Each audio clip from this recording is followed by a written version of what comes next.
అందరికీ నమస్తే అండి. ఓవర్ యాక్షన్ చేయాలంటే మా 'కన్నా రజనీ' తర్వాతే. 'కన్నా రజనీ' అంటే మీకు అర్థం కాకపోవచ్చు. అదే మా డాక్టర్ ప్లస్ అడ్వకేట్ మాట. అడ్వకేట్ రజనీ గారు. ఈవిడకేదో మహిళల పైన విపరీతమైన ప్రేమ ఉన్నట్టు గత 4 రోజులు బట్టి 'సాక్షి' మీడియాలోని ఆ కిందన గ్రౌండ్ లెవెల్‌లోకెళ్ళిపోయి అక్కడ కూడా హడావిడి చేయడం ప్రారంభించింది. నిన్న ఒక వీడియో చూసాం. రాయపాటి అరుణ గారు అక్కడికి వెళ్ళినప్పుడు ఆవిడతో పాటు ఏదో వాగ్వాదం చేసి, ఏదో హైప్ తెచ్చుకుందామని ప్రయత్నం చేసింది. కానీ గ్రౌండ్ లెవెల్‌లో అలా ఉండదుగా. ఆవిడ అడిగిన క్వెషన్‌కి, ఆవిడ చెప్పిన సమాధానానికి నోటి వెంట మాట కూడా రాలేదు. ఎవరికి? మా కన్నా రజనీకి. బిక్క మొఖం వేసుకొని చూసింది. సింపుల్‌గా రాయపాటి శైలజ గారు ఒకటే మాట అన్నారు. "నువ్వు ఇంతకు ముందేంటో తెలుసు, ఇప్పుడేంటో తెలుసు. నువ్వు ఎక్కువ మాట్లాడమాకు. నువ్వు ఎంతలో ఉండాలో అంతలో ఉండు" గాని బిక్క మొఖం వేసేసి తలకాయ అడ్డడ్డంగా తిప్పుకుంటా ఇంక పక్కకెళ్ళిపోయింది అక్కడి నుంచి. ఎందుకులే ఎక్కువగా మాట్లాడితే మన బండారం మొత్తం బయట పెడతారు ఇక్కడ అని చెప్పేసి అనుకుందో ఏమో అక్కడి నుంచి పక్కకెళ్ళింది. రాత్రి మళ్ళీ సాక్షిలో కూర్చొని పెద్ద పెద్ద ఉపన్యాసం. ఇంతకుముందు ఒక డిబేట్‌లో మాట్లాడుతూ, ఒక యూట్యూబ్ ఛానెల్‌కి ఇచ్చిన ఒక ఇంటర్వ్యూలో మాట్లాడుతూ, పర్సనల్స్ ఎందుకండి? నేనేమో ఆవిడని మీరు, మీరు అంటుంటే ఆవిడ నన్ను అని ఏకవచనంతో పిలుస్తున్నారండి. ఇంతకు ముందు ఏంటో తెలుసు, ఇప్పుడేంటో తెలుసు అంటున్నారు. అది నా వ్యక్తిగత జీవితం అండి. నా పర్సనల్స్ ఎందుకండి అని చెప్పేసి మళ్ళీ అక్కడ కవర్ చేసే ప్రయత్నం. మళ్ళీ రాత్ర సాక్షిలో కూర్చొని పెద్ద పెద్ద ముద్ర మాటలు మాట్లాడుతుంది. ఒకసారి ఏమని మాట్లాడుతుందో వినిపిస్తదా? మాకే తెలియదు సార్. హ్మ్. ఇదేదో కూతవేటు దూరంలో గుంటూరు పరిసర ప్రాంతాల్లో జరిగిన 3 రోజుల తర్వాత నాకు తెలిసి నేను వెళ్తే, నా తర్వాత 3 గంటల తర్వాత ఆవిడొచ్చి నాకు ఇప్పుడే తెలిసిందంటే, ఇక నాకు ఆవిడకి తేడా ఏముంది? మీరు మహిళా కమిషన్ చైర్పర్సన్, ఒక ఆల్టర్నేటివ్ జ్యుడిషియరీ వ్యవస్థలో మీరుండి నాకిప్పుడే తెలిసింది అంటది ఆవిడ. నువ్వెందుకు వచ్చావు? వీడియో కూడా ఉంది. నిన్న కాదు రజని. ఎవరికైనా సరే ఘటన జరిగింది తెలిసిన తర్వాతే కదా వెళ్ళేది. నీకు 3 రోజుల తర్వాత కదా తెలిసింది. అలాగే అందరికి అప్పుడే తెలిసింది. మీరు ఎలాగైతే స్పందించారో అలాగే ప్రభుత్వం మీకంటే ముందే స్పందించి అక్కడికి వెళ్లి పరామర్శించి ఆ బాధితుల పక్షాన నిలబడి ఆ నిందితులు ఎవరైతే ఉన్నారో వాళ్ళ మీద కేసులు పెట్టి వాళ్ళని అరెస్ట్ చేశారో లోపలేశారు. అంటే ఇప్పుడు ఘటన జరిగి 3 రోజుల తర్వాత తెలిసిందండి. మేము అప్పటికప్పుడు ఎమ్మటే వెళ్ళిపోయామని చెప్పేసి మాట్లాడుతున్నారు కదా మీరు. నిన్న సిదిరి అప్పలరాజుని వైఎస్ఆర్‌సీపీ పార్టీ నాయకులు వెళ్లి పరామర్శించారు. ఎందుకనుకుంటున్నావు? ఒక కుటుంబాన్ని రోడ్డు మీద పడేసినందుకు. సిదిరి అప్పలరాజు కొడుకు బండి నడుపుతూ దానయ్య అని చెప్పేసి ఒక వ్యక్తిని గుద్ది చంపేస్తే ప్రమాదం, యాక్సిడెంటే. నేను కాదనట్లేదు. కానీ యాక్సిడెంట్ అయిన తర్వాత వీళ్ళేసిన నీచమైన ప్లాన్ ఏంటి? కొడుకుని తప్పించడానికి ఇంకొక వ్యక్తిని ఆయన కొడుకు ప్లేస్‌లో పెట్టి కేసుని తారుమారు చేసే ప్రయత్నం చేశారు. బాధితులకి ఒక ₹1,00,000 ఇస్తాము. మా ఇంట్లో పని మనిషిగా రా అని చెప్పేసని ఆ చనిపోయిన వ్యక్తి యొక్క భార్య ఎవరైతే ఉన్నారో వాళ్ళని అడిగారు. ఎంత దారుణం అది! మరి వాళ్ళ మహిళలు కాదా? ఇప్పుడు సిదిరి అప్పలరాజు కొడుకు చేతిలో చనిపోయిన దానయ్య కుటుంబ సభ్యులు, వాళ్ళ భార్య, వాళ్ళ తల్లిగారు మహిళలే కదా! మరి ఘటన జరిగి దాదాపు 10 రోజులు అవుతుంది కదండీ! ఎందుకు ఎళ్ళలేదు నువ్వు? ఎందుకు పరామర్శించలేదు? కనీసం తినడానికి తిండి లేదు కదా వాళ్ళ దగ్గర. మరి ఎందుకు పోరాటం చేయలేదు మీరు? మహిళే కదండీ! వాళ్ళు మహిళలు కాదా? మహిళ కాదా? మహిళే కదా! మరి మీరెందుకు మాట్లాడట్లేదు? సాక్షిలో ఎందుకు డిబేట్ పెట్టట్లేదు?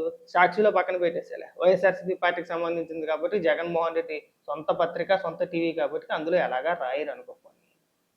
మరి నువ్వు మిగిలిన యూట్యూబ్ ఛానెల్స్‌లో గట్టా మాట్లాడతావు కదా!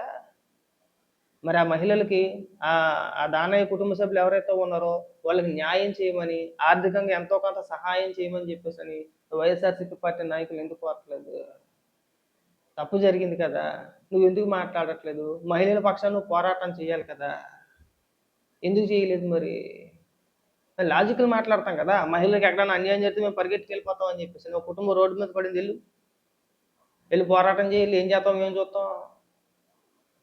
గుద్దేసిన తర్వాత కనీసం బతికాడా, సచ్చాడా అని చూడకుండా పారిపోయి, మనిషి చచ్చిపోతే కొడుకుని తప్పించాలన్న ఆతృతతో ఇంకొకరిని పెట్టి డ్రామాలాడి ₹1,00,000 ఇచ్చేస్తారట. మనిషి ప్రాణానికి కట్టిన విలువ ఎంతండి? ₹1,00,000. మీరు మాట్లాడితే కోట్ల ఇచ్చేయండి అని చెప్పేసి డిమాండ్ చేసేస్తారు కదా ప్రభుత్వం తరపు నుంచి. మరి అలాంటిది అంత దారుణం జరిగితే వాళ్ళ ఆర్థిక పరిస్థితి చూసి కూడా మీకు స్పందించాలనిపించలేదా? కనీసం ఒక స్పందన ఏముంది? ఎళ్తారో, పరామర్శిస్తారు, వస్తారు. ఎళ్ళకూడదా? మీ పార్టీ మీకు చెప్పలేదా ఎళ్ళాలని చెప్పేసని? పైగా దరిద్రం ఏంటంటే వాళ్ళని పరామర్శించడం. ఎక్కడైనా ఉందా రజనీ ఇది? దానికి సమాధానం చెప్పు. ఇప్పుడు బాధిత కుటుంబాన్ని పరామర్శిస్తారా? ఆ ఘటనకి సంబంధించి ఆ ప్రమాదానికి గల కారణమైన నిందితుడి కుటుంబాన్ని పరామర్శిస్తారా? ఎక్కడైనా ఏదైనా ప్రమాదం జరిగితే ప్రమాదంలో గాయపడిన వ్యక్తులను, ప్రమాదంలో మరణించిన వ్యక్తుల యొక్క కుటుంబ సభ్యులను పరామర్శిస్తాం. మనిషి అన్నవాడు ఎవడైనా అలాగే చేస్తాడు. కానీ నెల్లెళ్ళు ఏమని మాట్లాడారండి? బాధిత కుటుంబాన్ని మానేసి సిద్దిరి అప్పలరాజు కుటుంబాన్ని పరామర్శిస్తారా? మరి దీనికి స్పందించడానికి మీ నోరేమైపోయిందండి? నోరు పడిపోయిందా? కనీసం మహిళలు మొత్తం వాళ్ళంతా అంటే నలుగురు, ఆ దానయ్య కుటుంబ సభ్యులు, ఒక భార్య, ఇద్దరు పిల్లలు, తల్లిగారు, ఆ నలుగురు రోడ్డు మీద పడిపోయారు కదా! వాళ్ళ నలుగురు జీవితం ఇదైపోయినట్టే కదా! అన్యాయం అయిపోయింది కదా! మరి వాళ్ళనా పరామర్శించాల్సింది వీళ్ళనా? అదొక ఎత్తైతే, రెండో ఇష్యూ తమ్మినేని సీతారాం. తమ్మినేని సీతారాందయితే ఇంక అది ఎలా వర్ణించాలో కూడా మనం మాటల్లో చెప్పలేం. మనుషులు బతుకుండగా ఆ వ్యక్తి చనిపోయాడని చెప్పేసని ఒక ఫేక్ సర్టిఫికేట్ సృష్టించి 2023లో మాట వీళ్ళు ల్యాండ్ టైటిలింగ్ యాక్ట్ అని చెప్పేసి ఒకటి తీసుకొచ్చారు కదా, అప్పట్లో ఒక చట్టం తీసుకొచ్చారు కదా, దాని ద్వారాగా వీళ్ళే సర్టిఫికెట్లు జారీ చేసేసి ఇగో పలానా వ్యక్తి చనిపోయాడని చెప్పేసి అప్పుడు వ్యవస్థలన్నీ వీళ్ళ చేతిలోనే ఉన్నాయి కదా, అంతా మనోళ్ళే కదా. వాలంటీర్ వ్యవస్థలు కావచ్చు, సచివాలయ వ్యవస్థలు కావచ్చు, ఎవరు చచ్చిపోయాడు అంటే ఆడు చచ్చిపోయాడు, ఎవడు బతుకున్నాడు అంటే ఆడు బతుకున్నాడు, అన్ని వ్యవస్థలు వీళ్ళ దగ్గరే ఉన్నాయి. ఏది పడితే వీళ్ళే సృష్టించేశారు. మనిషి బతుకుండగా చచ్చిపోయాడు అని చెప్పేసి ఒక ఫేక్ సర్టిఫికేట్ ఒకటి, అలాగే ఒక నకిలీ వారసురాలను సృష్టించారు. ఆ వారసురాలకి ఈ భూమిని బదలాయించారు. మళ్ళీ ఆ వారసురాలు తమ్మినేని సీతారాం కొడుక్కి అమ్మినట్టుగా మళ్ళీ ఈ తప్పుడు పత్రాలు సృష్టించి తమ్మినేని సీతారాం కొడుకు పేరున ఈ దాదాపు 900 గజాల ఈ భూమి ఏదైతే ఉందో దాన్ని వాళ్ళు సొంతం చేసుకున్నారు. 4 కోట్ల రూపాయలు అది దాని విలువ. మరి దాని గురించి ఎందుకు మాట్లాడట్లేదండి? మరి వీటి గురించి ప్రస్తావించాలి కదా, వీటి గురించి మాట్లాడాలి కదా, క్వశ్చన్ చేయాలి కదా. అంటే వైఎస్ఆర్సీపీ పార్టీ నాయకులు ఎంత దాడులు చేసినా, ఎంత దౌర్జన్యం చేసినా, వాళ్ళ అక్రమాలు ఎన్ని బయటపడినా సరే వాటి మీద స్పందించమాకండి. వాటి మీద స్పందించొద్దు. ఇక్కడ ఏదైనా చిన్న ఇష్యూ జరిగింది అనుకోండి, మేమే దాన్ని సమర్థించట్లేదు, ఎవడో సమర్థించట్లేదు. ఆ గుంటూరు మహిళ ఘటన ఏదైతే ఉందో, ఆ వ్యవస్థలను చేసి కొట్టడం ఏదైతే ఉందో దాన్ని ఎవడో సమర్థించడో, తప్పనే చెప్తారు. అది ఏ పార్టీకి సంబంధించిన వాడైనా సరే, తెలుగుదేశమా, ఇంకో పార్టీ అని కాదు. మీరు తెలుగుదేశం పార్టీ అంటున్నారు, దానికి ఎవడో కాదన్నారు. దాన్ని ఇమీడియట్గా పార్టీని సస్పెండ్ చేశారు, అతని పైన చర్యలు తీసుకున్నారు. అలాగే ఇప్పుడు ఒక వ్యక్తి తప్పు చేశాడు, ఉదాహరణగా చెప్తున్నా. ఇప్పుడు మీరు చెప్పుకోతున్న గుంటూరు సంఘటన తీసుకోండి. తెలుగుదేశం పార్టీ నాయకుడే, నేను మళ్ళీ చెప్తున్నా, ఒక మహిళ పైన దాడి చేశారు. పార్టీ ఏం చేసింది? ఇమీడియట్గా సస్పెండ్ చేసింది, కేసు నమోదైంది. ప్రభుత్వం ఎటువంటి చర్యలు తీసుకోవాలో అటువంటి చర్యలు అతని పైన తీసుకున్నారు. ఇది ఒకటి. మరి ఇటు పక్కన వైఎస్ఆర్సీపీ పార్టీ ఒకసారి చూద్దాం. ఒక వ్యక్తి చనిపోవడం గల కారణం అయ్యాడు సిద్దిరి అప్పలరాజు కొడుకు. మిమ్మల్ని ఏమి పార్టీని సస్పెండ్ చేయమని చెప్పి మేము అడగట్లా. కనీసం సానుభూతి, బాధిత మహిళలను పరామర్శించాలా వద్దా? వాళ్ళను వదిలేసి సిద్దిరి అప్పలరాజుని పరామర్శించారు. ఎవరిని సమర్థించారు మీరు? నిందితుడి కుటుంబాన్న. రెండోది ఈ తమ్మినేని సీతారాం తప్పు చేశాడని చెప్పేసి అని అందరికీ తెలిసిందా? డైరెక్ట్గా పోలీస్ అధికారులే ప్రెస్ మీట్ పెట్టి మరీ చెప్పారు. దీని వెనకాతల తమ్మినేని సీతారాం ఉన్నారు, వాళ్ళ కొడుకు ఉన్నారు, వాళ్ళ భార్యాస్తం ఉంది. త్వరలో అరెస్ట్ అయిపోతున్నాం అంటే ఇంటికి అన్నింటికి తాళాలు వేసుకొని ఫోన్లు అన్నింటిలో కూడా ఇంట్లో పడేసి పారిపోయారు. మరి మీ పార్టీ నుంచి, వైఎస్ఆర్సీపీ పార్టీ నుంచి కనీసం స్పందన ఉందా అండి? తమ్మినేని సీతారాం తప్పు చేశాడు, మేము అతన్ని పార్టీ నుంచి సస్పెండ్ చేస్తున్నాం. ఆ వివాదం తేలేంత వరకు అతనికి పార్టీకి ఎలాంటి సంబంధం లేదు. ఎందుకు ఇవ్వలేకపోతున్నారు? మీరు ఎందుకు సమర్థిస్తున్నారండి? దానికి సమాధానం చెప్పాలి కదా. తప్పు ఎవడు చేసినా తప్పేనండి, అది చెప్పండి సరిపోద్ది. సమర్థన ఎందుకు ఇక్కడ? మేము సమర్థిస్తున్నామా? ఇప్పుడు ఏదైనా తెలుగుదేశం పార్టీ నాయకుడు ఏదైనా తప్పు చేశాడు అనుకోండి, మీరు ఎంత మాట్లాడతారో మీకంటే ఎక్కువ మేము మాట్లాడతాం. తప్పనే చెప్తాం. సమర్థించమండి, అడ్డగోలుగా సమర్థించమండి. మీరు ఇక్కడికి వచ్చి మేము మహిళల పట్ల పోరాటాలు చేసేస్తాం, మామూలుగా ఉండదు మా పోరాటాలన్నీ, మా దెబ్బకి ఎవడో సమాధానం చెప్పలేడు. ఎందుకు ఈ మభ్య పెట్టేదానికి? ఎందుకు ఇది? మీ మాటలు ఎవరు నమ్ముతారని చెప్పేసి అని.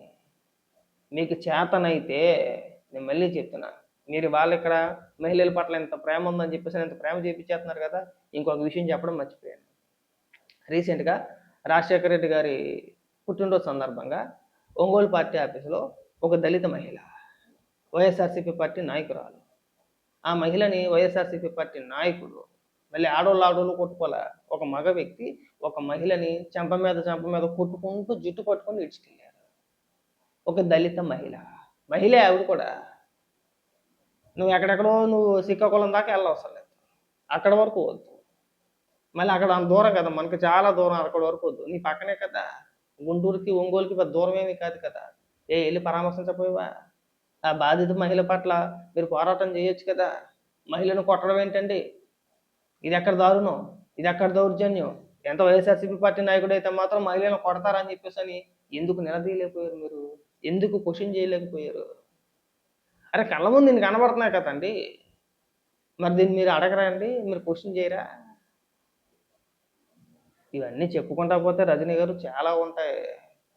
మనం ఏదో ఒక ఇష్యూని మనం రాజకీయంగా వాడుకోవాలనే ప్రయత్నాలు చేయమాకండి. మీరు ఈ గుంటూరు సంఘటన కేవలం రాజకీయంగా మాత్రమే వాడుకుంటున్నారు. ఏదో వెనకటికో సామెత ఉంది, మళ్ళీ చెప్తే బాగోదు. ఒకవేళ ఏదైనా బాధిత కుటుంబానికి అన్యాయం జరిగింది అంటే బాధిత కుటుంబ సభ్యులు బయటకు వచ్చి చెప్తారు, మాకు అన్యాయం జరిగింది అని చెప్పేసి. బాధిత కుటుంబ సభ్యులు ఎవరు బయటకు రావట్లా.